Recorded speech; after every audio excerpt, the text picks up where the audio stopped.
Okay, right now I'm meeting with Rayla Langham, and she teaches ninth grade at Blount High School here in Mobile, Alabama. And on our observation day, I observed Miss Langham teaching her students subject-verb agreement. And so what we're going to do is we're going to talk about some of the strategies that I researched that she could have used that day during the lesson. Ms. Langham also had a chance to watch a video that I did using some of the strategies that I'm going to speak with her about. So overall, your observation went pretty well. Here I have the tool that I used to observe you, which was right here. Learning objective is evident to the students. I put that it was evident. I saw that your objectives were listed. Learning objective on target for grade level and standards, and this was a grade level standard that you all were going over that day. The second part says identify instruction practices. I did see coaching, I saw modeling, and I also saw class discussion, and I saw where you gave your students an opportunity to practice. Identifying group format. Majority of the lesson that you presented that day was whole group, and then you gave them an opportunity to do some individual practice. Identify research-based instructional strategies. You all did a little bit of summarizing inside your bell work, and I also saw where you were kind of cueing them to answer some of the questions that you all were going over. Identifying student actions. The students were listening, and they did do some reading and some writing. Identifying instructional materials. You use computer software, you use overhead, and you all use a textbook. Determine level of student work. The students seem to, for the most part, be comprehending what was being taught that day. Determine levels of class engagement. The class seemed to be well managed. Focus on classroom environment. Materials were available for the students. I did notice like a couple of students didn't have paper and pencil, and you provided them with the materials that they needed.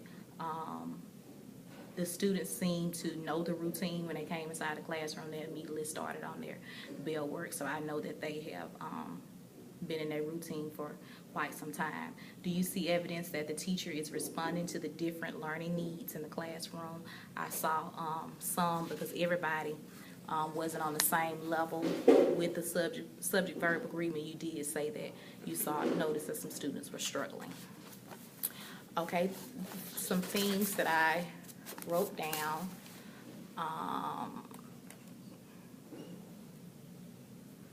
The activity where you all had to draw a line in between the subject and the predicate, and then you asked them to underline the subject and then put a box around the predicate/verb.